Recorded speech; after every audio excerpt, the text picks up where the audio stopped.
Welcome to 702. Good morning, Clement Manyathela, and thank you for having me. I said to you, you look amazing in a suit, but do you wear it every day? Like at the Not office. every day. Like I wear a suit when I work on television, and it's so heavy on me. And I have to wait for 3 hours, and I always, if I had a choice, I would come in shorts and a t-shirt. We all wish we could do that. All of us, right? Yes. Thank you so much for making time for us. My goodness, there's so much to talk about, but I want to start on a lighter note. When I said on the show earlier that I'll be talking to you, someone sent me a message and said, can you just ask why it's so expensive to go to the airport? That's about what, 200 Rand if you're leaving Sandton to like go to the airport. And I know it talks to the issues around affordability that we'll get to. Yes. But what is the explanation? 206 Rand, I'm told by the producers. Okay. So normally when I do this, as I explain it in dollar terms, but I'm not going to do that today. So what I'm going to do is I'm going to give you a statistic. So there are about 14 or 15 APSs, airport passenger service lines around the world. Yeah. And we are one of those. And in the ranking of how much it costs to get to various airports around the world, we probably sit as at 10th in terms of the pricing. And it sits squarely at the $10 mark, which to us was exactly what it was. It was intended to be a premium service. The seats are completely different in those two coaches in the front. They are much wider. Instead of certain areas, you're sitting 3-3. Throughout the entire coach, you sit 2-2. And they have different armrests. You have an area to actually keep your luggage. Transport is a game of numbers. So in actual fact, when we calculate the price of the service, the minute you take a lot of the seats out, because that's what we're doing, I'm taking seats out to create the comfort, then the economics of that then end up changing the dynamics of how it works. And it's not just comfort, it's convenience. It is convenience. I use the airport most times when I'm flying, because normally when I fly out immediately after the show. It's so quick. You get to the airport in literally in less than 30 minutes. It's 15 minutes from Sandton point to point, yes. So, I mean, I get that. It's not just the comfort, but the convenience as well. Otherwise, you're going to be stuck in traffic or using an Uber or whatever, which takes the price even higher. I want us to start off just with the basics of how the Gautrain agency works. So it's owned by the Gauteng government, yes, but it's operated privately. Can you just explain that for us? Okay, so the Gautrain is a PPP. It's a public-private partnership. The infrastructure itself as a whole is actually owned by the South African government through the Gauteng government.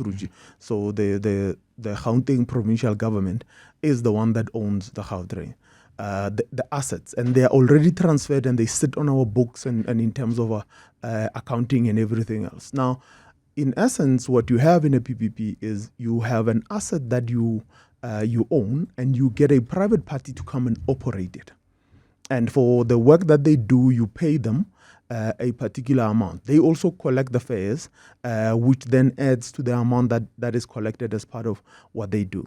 Now, what you normally do, and this is part of what makes the Gautrain work, it's the fact that sometimes government builds these pieces of infrastructure, but they do not have agencies that look after them. And they do not have agencies with knowledgeable people that actually are able to put together what are the future plans. So the operator in itself, they are there, they are in business, and they work within the time horizon of their contract. There's a 15-year plan that they have, and how much money will they make. What you need is an agency at the back of that thinks of the long term.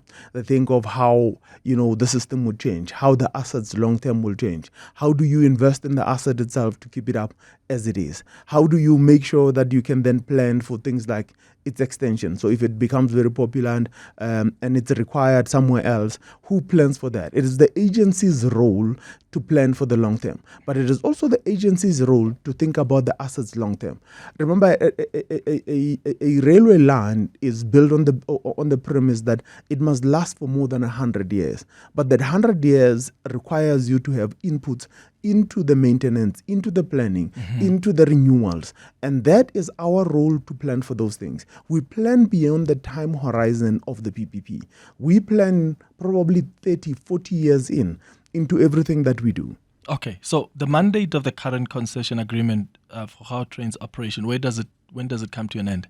On the 27th of March, 2026. What does that mean? Are you handing it back to government, or are you going to find government finds a new partner? We are in the process of finding a new partner, and I'll explain to you why that is important. The separation of duties, where you've got an operator who, when they don't do what's supposed to be done, so they don't deliver the services the way they're supposed to be done, then we charge penalties, and the penalties are hefty. In some months is 25, 30, and even sometimes it gets to a point if they don't operate the service for more than 15 days, we don't pay them for that month. And therefore there is an incentive for people to be able to operate at an optimum level. And to us, we found that model to function very well. In certain operations in the rail business in South Africa, the asset is owned by the same set of people, operated by the same set of people, and looked after by the same set of people. The ability to charge yourself penalties is what sometimes creates the lack in efficiencies and the ability to do what needs to be done. And in essence, for us, the separation of duties model worked very well. Where you've got a private party or any party, I mean, we could have any of the state-owned entities coming in to come and bid for the work that has to be done. And in turn, then we contract them to do the work. We then? Becomes the government or the agency itself. Remember, we represent the government as the agency. Okay.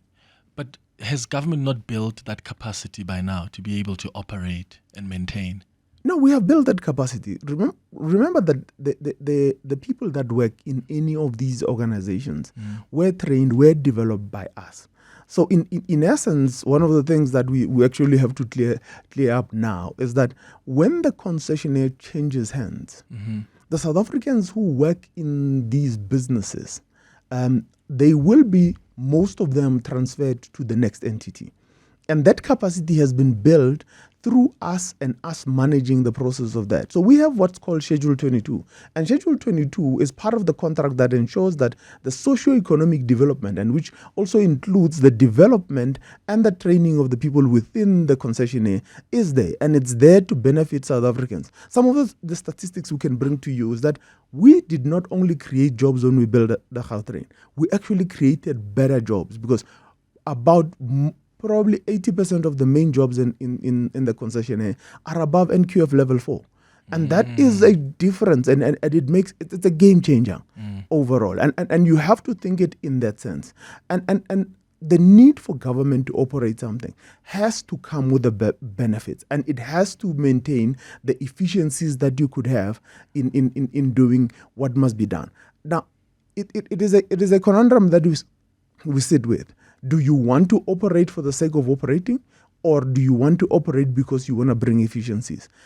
Are you improving the system? And it's not about the emotion of whether or not government should be doing it or a private party should be doing it. It's a question of who is best placed, one, to operate better, who is best placed, two, to take the risk that goes with this type of a thing, and who is best placed to actually create the economic benefit that goes with a system like ours. Okay. So you now have plans to expand the Gautrain by another 150 kilometers of rail network, which then links the outlying areas. How far are you with that project? Because now you're getting into what? Is it phase 2? Because currently you've got 80 kilometers? Yes, we've got 80 kilometers. So when does that work start? Or has it started? How far? No, the work advanced had started in 2017. In actual fact, it started in 2014 when I came back to the Gautrain. And the feasibility study itself was completed then. And we have applied for a Treasury approval one. Because it's the PPP, we have to go back to National Treasury to apply for these approvals. Now, what has happened is that with COVID hitting and all of that, we've had a bit of a delay in the approval. In actual fact, as of yesterday in the evening, we were with Treasury discussing how do we one, update the feasibility study itself, and then secondly, then how do we take it forward so that the approval occurs. Next week, in the State of the Province address, the Premier will make some interesting announcements pertaining to that. But we are moving. We haven't stopped. We've actually now are looking at a 350 kilometer network, which additional. So it's the 150 that you were talking about. Would that come after the 150? No, it's in addition to the 150. We've got another 200. Okay, how many areas then are we talking? Because then you're adding other areas. Yes, right. We will cover most of the province. We're now talking about what we call the 42 minutes province. You should never ever be 42 minutes away from the airport, from any edge of the whole of the province. So at some point we'll talk about Randburg, Fourways, Oliven, Irene, Tshwane. So now what? Is it Mamelodi? Is it Lanseria, Dainfern, Springs? Are those the areas that are going to be affected? So it will almost be so it will be like part of your life. So we're now talking going to the Val. We're talking going Soweto. So we're going past Soweto in right down to Vereeniging. On the one end, we're now talking about going as far north as Mabopane and Roslin. In the eastern side, in the western side, we go as far as. So let me explain to you what we're doing. The Gautrain was developed as an economic development mode, and it's a transport plan, but it is actually an economic development project. Now, in the past, you might have had the Gauteng government talking about their special economic zones. So, in the western end, you've got the agro processing and the manufacturing of buses and vehicles. In the middle, you've got the Aerotropolis. Towards the northwestern side, you've got Lanseria as a smart city. In the north, you've got Tazes, which is the Tshwane automotive special economic zone. In the south, you've got the Vaal River City.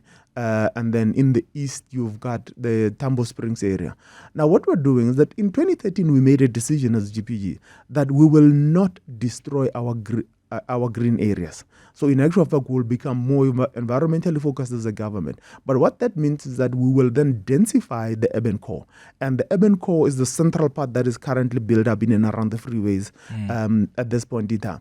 But what does that mean? If you're building SEZs that are outside the urban core, because that's where the land is you need to have the ability to be able to move knowledge workers and laborers to those areas and then move them back as efficiently as possible. And then also make sure that you can move goods and services around within that network.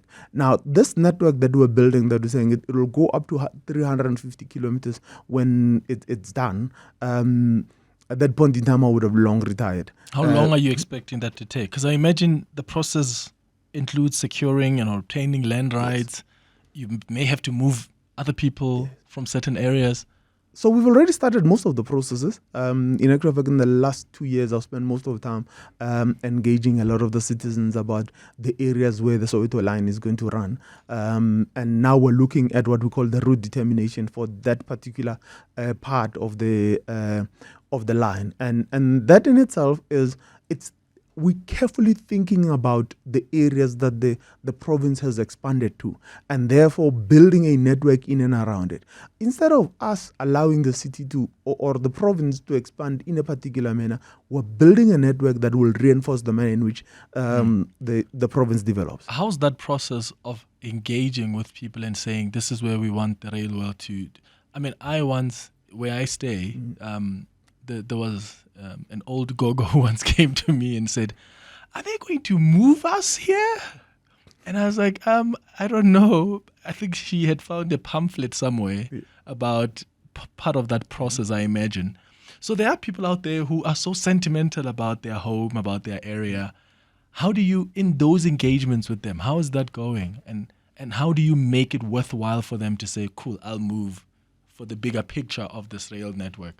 Let's talk about it at different levels, because the question is quite loaded. So there's the technical bit of how somebody sells their house and makes the decision to do that, which is legislated clearly, and then there's the bit where we now deal with the human being to human being kind of relations, and that is the important part. I think what I found in a lot of those engagements is that people are looking for somebody who they can talk to that can explain to them. And that is why I never made them virtual. I went personally to go engage a lot of the communities. We were here in the West, just not far from here.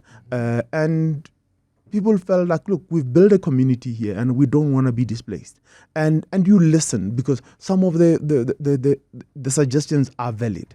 In one of the decisions that we had made is that when the line leaves Sandton, it sort of partially surfaces for 1.5 kilometers. But the engineers, as they were sitting there and thinking, well, we can save cost and you can make the line surface for 1.5 kilometers. It was something that we had to reconsider, because when I looked at it, it didn't make sense. And in actual fact, it became more expensive to make the line surface for 1.5 kilometers. When you're looking at it on paper, it looks right.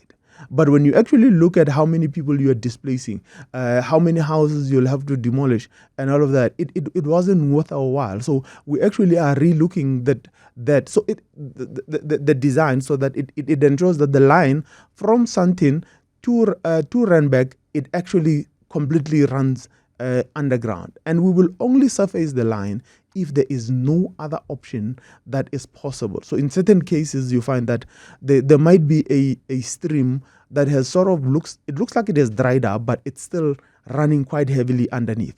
And therefore, with us avoiding the water that is there, you might have to be forced to have the line surface. But in most cases, it is preferred that we actually have the line underground. The only challenge is the cost. You always have to understand and it's a metric that we use to be able to explain to somebody. So 10 rands on the ground, 100 rands in the air, and 1,000 rands underground. So you realize that it's a magnitude of 100-fold as you move from one type of system to another. So on the ground, on viaducts, and then ultimately underground. But what happens if some communities say we're not moving? And that area is crucial in where that railway line is needs to be developed. That's the beauty of engineering, and you by its nature, if you're an engineer, you are there to find solutions, and in essence. So let's talk about a real example, and it's a real example that I always use because I live there, and now the line sits in a place where everybody said, well, put it over there. We don't want it over here. So in Midrand, the line actually is supposed to run on the western side of the freeway. It now sits on the eastern side. And communities were saying, no, we don't want the line here. And their conceptualization of what kind of a line it was that was going to be there, it was the normal railway lines that we've experienced in South Africa. Now the line sits across the freeway. And for you to get to it, you actually have to go probably through, in most cases, most people have to either go through Allendale, through New Road, or through Olifantsfontein. And that is complicated because there's actually supposed to be 2 other bridges that add into that pack to be able to allow the free flow of cars across the freeway in and around Midrand. Those bridges have not been built at the current moment. And now people feel like, oh, why did you build the railway line over there? It is supposed to be over here so that it is convenient for us to do, for us to access it. And I think sometimes we don't think about it in that way. We think about the inconvenience. So when it's done, then we go, There you go. So, I mean, I'm really excited personally about the expansion project because I think it's going to also help relieve the kind of traffic we see on the roads. What are your projections, by the way, when you look at traffic congestion in the next, 3-5 years? Okay, so let me give you the actual numbers itself. So in 2026, the whole of the province, in terms of its freeway speeds, it will grind down to 26 kilometers an hour. 26 kilometers an hour. Yes. In 2037, the province grinds down to 10 kilometers an hour. So what ends up happening is that the freeways get locked up and they become a parking lot. And then people start going into the roads that are in and around the freeways. And that adds to the challenge.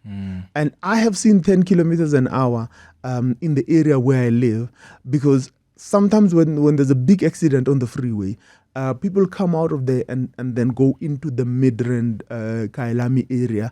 And that in itself, Clement, I run faster than that. At the current moment, it's quicker than me to run to work than actually... Get out of that suit and run to work. Run to work, kind of a thing. Yeah. I mean, okay, so how do you then change the car culture in South Africa? Because I think South Africans still love their cars. They still love, traveling in their cars. Like, how do you then change that perception and say, here's a viable network, and we'll talk about affordability later. It's inclusive, it's affordable, you can trust it, and it's reliable.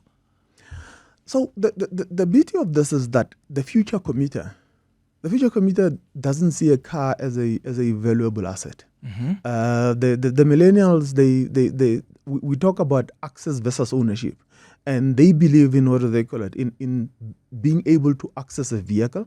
So the e-hailing services have brought that to them. But the next advent of this is when autonomous vehicles are going to be available. Now, you can then, without complicating it, then request a car to come and pick you up. And that in itself means people are in the mode where they don't want to own a car as such. Now, but how do you get them to still be able to travel in comfort? And that is the how do you make public transport? So how do you convince somebody, the ordinary man in the SUV, to then shift from their SUV into public transport? And in essence, you ask people, do you use public transport? They say no. And you say to them, do you use the Gautrain? And they say, yes, I use the Gautrain. Now, it's how do we shift people to be able to understand, one, is the Gautrain is public transport. But how do we get the rest of public transport to function as well as the Gautrain does? And the shift will lie in the network ability. And the network ability is when the transport mix itself as a whole. And when I do some of these seminars and lectures about public transport, I always explain, if I am going anywhere, so in and around the province, I don't go anywhere without using the Gautrain. But if I cannot find a last mile service that works, if I cannot find how am I going to get from, so we had an incident where I needed to go and do a lecture in Auckland Park. And I knew there was a Rea Vaya there, but I had no information to how to, I know where the bus station is for Rea Vaya near our station in Park. I could get there, but which bus am I getting onto for me to get to Auckland Park? Now, it's an information issue. Our biggest challenge is that as a province, we have not provided platforms to be able for people to access public transport.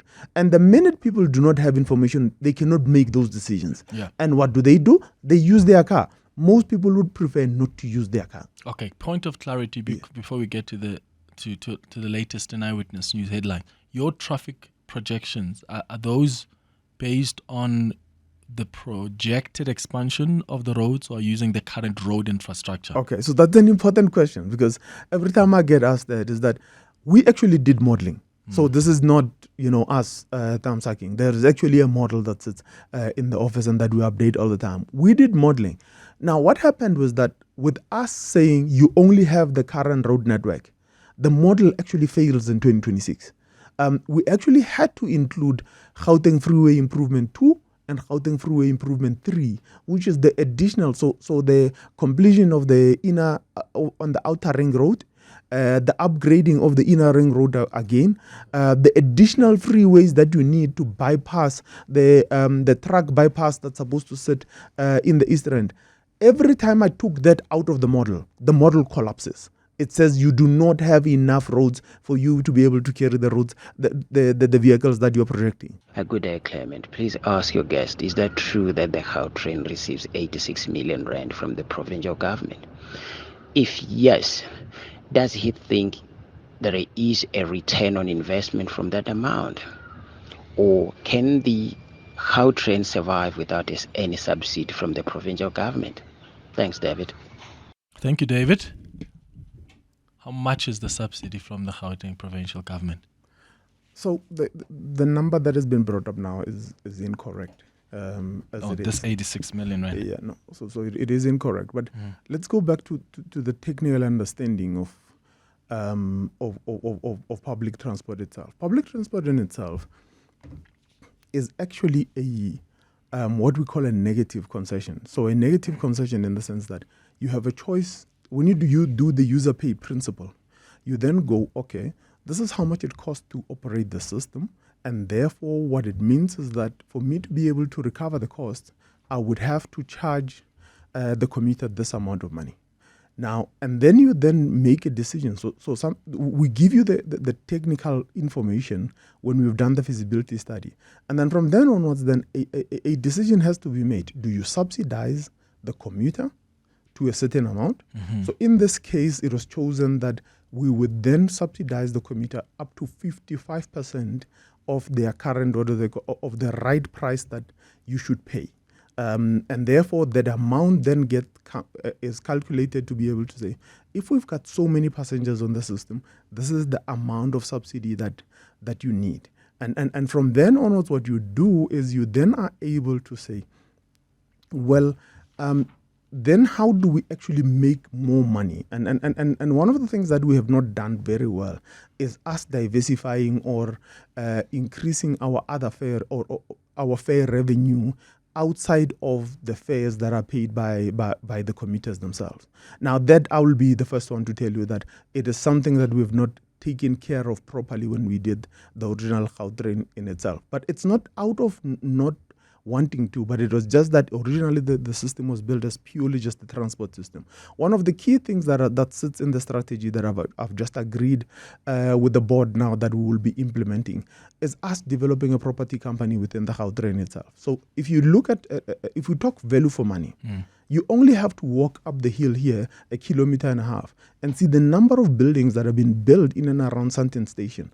Now, that is economic development, and it's economic impact that goes beyond the one-for-one thinking that people think is that, okay, I'm spending 100 million rands on this, and therefore I need to get another 100 million rands or 120 million rands. But what we're forgetting is that Rosebank in itself was a dead town before the Gautrain station. In actual fact, at the current moment, most buildings and properties that are being developed in Rosebank are sold on the basis of their proximity to Gautrain stations. Yeah. Now, that is something that we all want to sidestep when we start talking about value that has been brought in. Have we harnessed that value as government? No, it has gone to the private sector.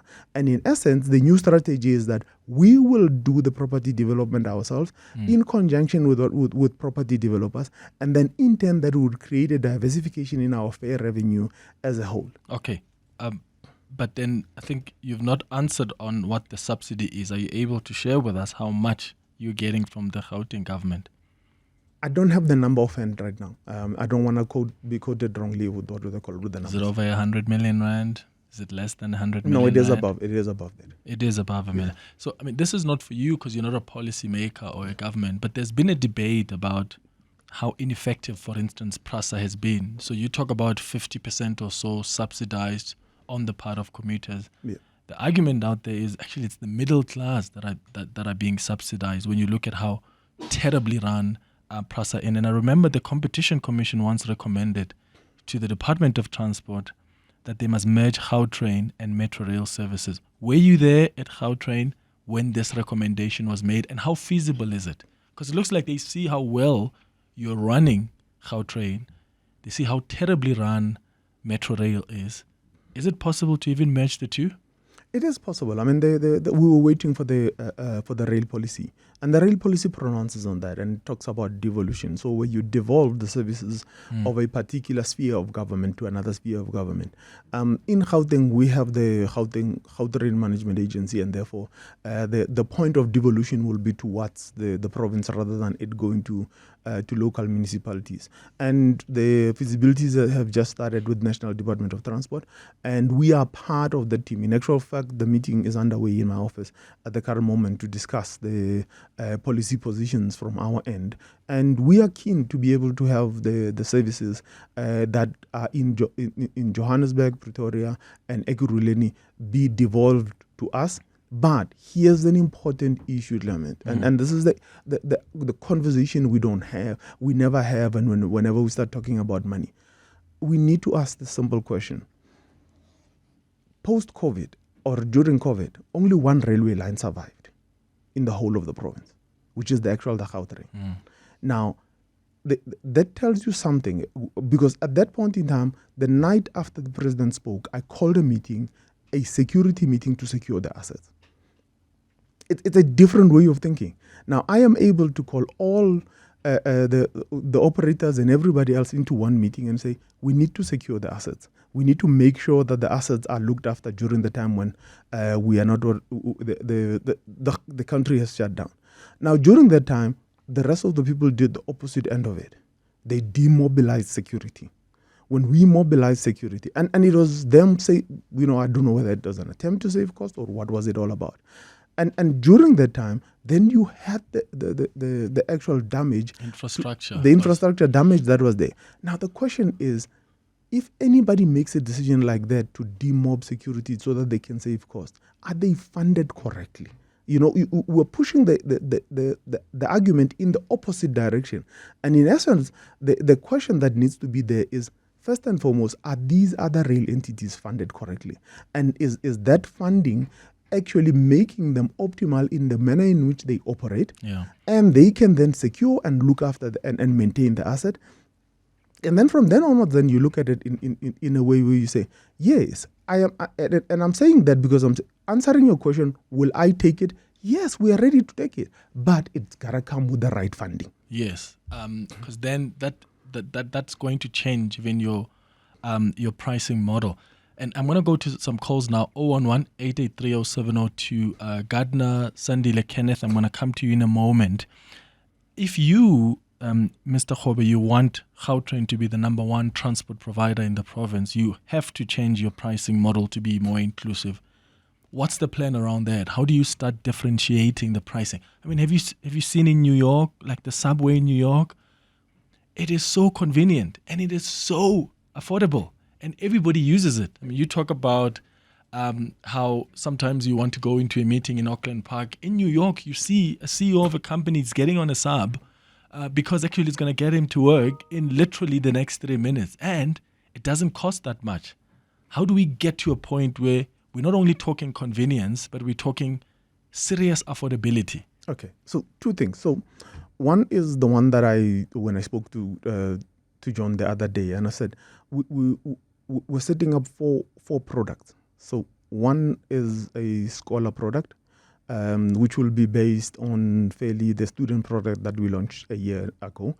And then secondly, it's a product for disabled people, and then a product for senior citizens. And then we're putting together a product for indigent families. And that means like even the ordinary man can then now be able to use the Gautrain. But we're going even further than that.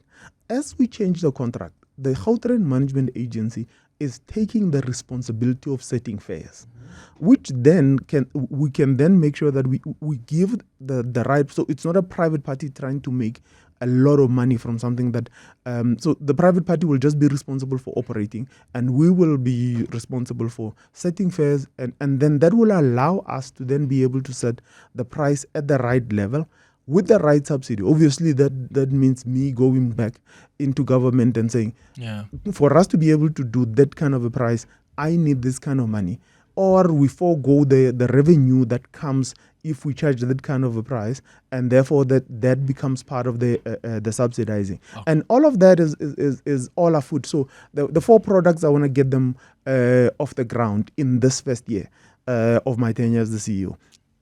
And then in the coming year, then the contract changes, and that becomes part of the conversations of what becomes the new pricing for the Gautrain. Okay. And I am the first one to say to you, we have to get it accessible. Yeah. Kenneth, you're calling us from Kramerville. Good morning. Good morning, Clement. In fact, the CEO has just addressed my question because it was around how do you make sure that you look after the economically vulnerable people who need this service, not for luxury, not for anything? I'll give you an example. A security guard who lives in Alexander, they work at the airport, they are a cleaner at the airport, they are a security guard. How do you justify charging them 200 rand to go to the airport? They work at the airport. It's not like it's a chore. You know what I mean? So I think we have been failing, or the Gautrain management service has been failing to look after the economically vulnerable people to make sure that they've got access to the airport. It's not about the elite who can be able to afford. You know what I mean? Thanks. Thank you, Kenneth. And you've addressed those. I'm going to deal with this matter. Yeah. It is not that we didn't give the product. We gave the product to AXA. AXA was the first test bed for products. We gave them a product, and we were told, well, the people travel much earlier, and therefore they don't need the product. The product is still there, available to all AXA employees, where we charge them a completely different price. So we charge them a commuter price for them to access the airport. And so far, we have not had a take-up. The product is there. It's still available. We haven't even shut it down. That would mean AXA also subsidizes the employees, It would have to be all of that. And we've had the conversation, but it was never, ever taken up. Mm-hmm. Yeah, got it. Sandile in Pretoria, hi. Sandile.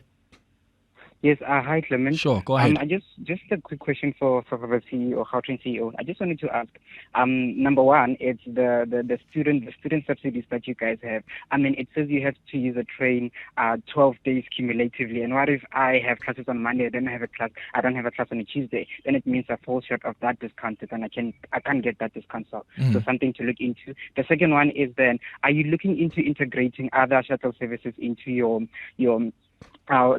stations? Because then I'm like, when I get off at Park Station, I'm forced to use taxi fare, and even when I don't want to use taxi fare and I want to use Bolt or Uber, and I have to walk a couple of kilometers to access those other taxi fares. I mean, it's not safe to do that. I mean, they can drop me off. If they can drop me at the station, why can't they pick me up? Great questions. Sandile in Pretoria, thank you.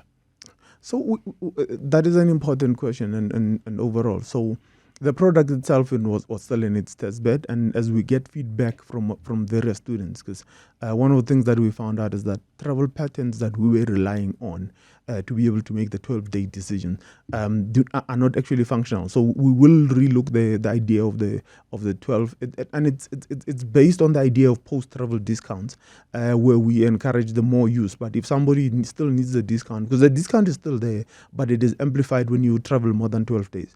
Now, the second issue is the issue of shuttles towards the various institutions. Those who are implementing with immediate effect. I mean, it's been something that has been raised with me in various forums, even before I was the CEO. So it is something that needs to just be done. Okay. Gardner in Midrand, hi. Hi, Hello? Gardner. Sure, go ahead, bro. Hi, sir. I'm not going to waste your time. Let me just be as quickly as possible. I just have a positive comment to leave for our guest and office in the radio today. I'm a young professional, and I started working around 2022. So I used to travel from Springs, Guatemala using a taxi, and then I go straight to Park Station, and then I take a train there to Centurion. It was a game changer for me because of the time that I managed to save every time I have to travel in the morning and I'm copying the afternoon. The only negative that I would change with the Gautrain is that, is it possible to have maybe an express shuttle from the station to the offices? Because someone works in South Downs, it will take you 25 minutes from the station in Centurion straight to South Downs because of the route that they've created. If possible, can they maybe create a shuttle service in the express hours, maybe in the morning for like an hour and in the afternoon for like an hour? I think it would be easier for someone to know. You're traveling for like 10 minutes from Midrand to Centurion. You're quite early, but you're going to get delayed at the station because you have to take a bus that will take you 25 minutes to your office. I'll change that, but otherwise, kudos to the gentleman. Thank you very much for giving us this type of a shuttle. Thank you. Thanks, Gardner. South Downs has been one of those places that we've looked at, and we have just completed the survey now, and we're looking at putting in exactly what he's talking about. And, in actual fact, the whole feeder and distribution service of Centurion, we are re-looking because there's a lot more. So Centurion has grown. I mean, from the time when I was a young man and my parents live in that area, so from then to today, it has completely changed. So therefore, we are re-looking the entire mix of distribution and feeder services. But South Downs in particular is one that we want to put a minibus route on and remove, have the bus run in a completely different manner, but it must be a point-to-point. South Downs What's to the Centurion timeline? Station. I think the route mapping had been completed in December, so probably in the next 3 months or so, we'll put a new route there. Yeah. Machingita is asking, please can you ask the CEO there, will the Gautrain be used to deliver small parcels in the future? It is a conversation we're having. So what you'll see soon, we will have DSV lockers, small parcel lockers in our stations. And we also are thinking of having what's called micro freight on the trains, but low value micro freight. So as part of our commercialization and revenue diversification, that's an area we're looking at heavily. But first we're going to start with lockers, and then from then onwards, then you'll have the ability to be able to move parcels from locker to locker, which is what we call micro freight. Okay, let's go to some WhatsApp voice notes. Hi Clement, it's Salamina in Midrand. Can you please ask the Gautrain CEO, for the first 100 kilometers, where is it going to be, like the extension? Where is it going to be starting? Which areas will it be covering? The first 100 kilometers, and when can we expect completion of the first 100 kilometers? Hi Clement, what is Gautrain doing around the security at the main stations? People revert to using their cars because when you arrive at the airport, you can't take a Uber because the transport or the taxi drivers are kicking out Uber drivers. When you take the Gautrain from Sandton to Pretoria, you're stuck for transport because you can't get an Uber from there, so you need to then either walk to the closest Uber place where it's safe for them to collect you, or you need to find alternative accommodation. So it's much more convenient to use your car. So what are they doing around security at these stations? Good morning, Clement. I would like to ask your guest regarding the extension of the buses. Is there any, are they thinking of extending? I'll tell you, for instance, in Pretoria East, they turn there by, I think it's Times Square around there, Mainland Main, and they come back to Mainland and back. Is there any way that, that can be extended, let's say, to straight in Atterbury? I mean, the gentleman, I'm sure, will know how is their bus routes. Thank you. Bye-bye. Oh, thank you for your questions. The first one was around the first 100 kilometers. The second one is around security at the main stations. And the last question around the extension of the bus services.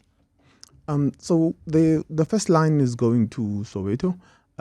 So it leaves Sandton in what we call Sandton 2 station, and then goes into Randbank. And from Randbank, that we go to Cosmos City Junction, which is near the Dome. And then from then on, we're in Little Falls, and we go into the Roodepoort Ridge through underneath Roodepoort Station as the next station, and then all the way to in between the theatre and the mall in Jabulani.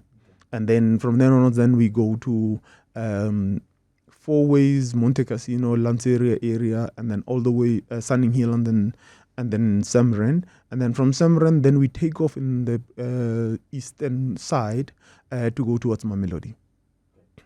And the security at the main station? So the security at the main station, one needs to be able to understand the challenge. The challenge is that the old Baba that has a Mercedes-Benz that is owned for a very long time is either has credit record issues or criminal record issues, and he cannot get an Uber access platform type thing. Now, it's an economic issue, so you need to resolve that problem first. So what we're doing, we're actually in the final throes of us actually setting up the taxi cooperatives in and around the stations to enable those old men to be able to access new vehicles and then own a company. So we're building a legacy for them as well and their kids. They will own a company that will then do our shuttle services, and they will have the first right of refusal of our app to be able to do what they need to do. So we have been, the biggest challenge that we've had is that the meter taxi industry is not, I'm actually looking for the technical word. So they don't have associations, and the associations collapsed probably about 8 years back. And we've been trying to, consolidate them. But we are finally in the final throes. Santaco has stepped in, and they have consolidated them under their banner, and that is easy for us to do now. And the extension of the buses? Is there the extension of the that? buses, Pretoria East has always been a problem for us. And in actual fact, beyond that area there towards Atterbury, we're even looking at going as far as Equestria in Pretoria East. So we will put up a number of a few shuttles. We have about 19 new routes for our small midi buses that we will be putting down. The biggest challenge I've had was accessing vehicles, and that is why the expansion has been so slow. All right. Kapista on Twitter says, Clement, that gentleman you have in studio is speaking about Gautrain in such an impressive manner. You can tell that he knows what he's talking about. So that's just a compliment there. I don't know how much you paid him to say that. I'm joking. Thank you for making time for us. Tshepo Kgobe, the CEO of the Gautrain Management Agency. Join us. This is 702.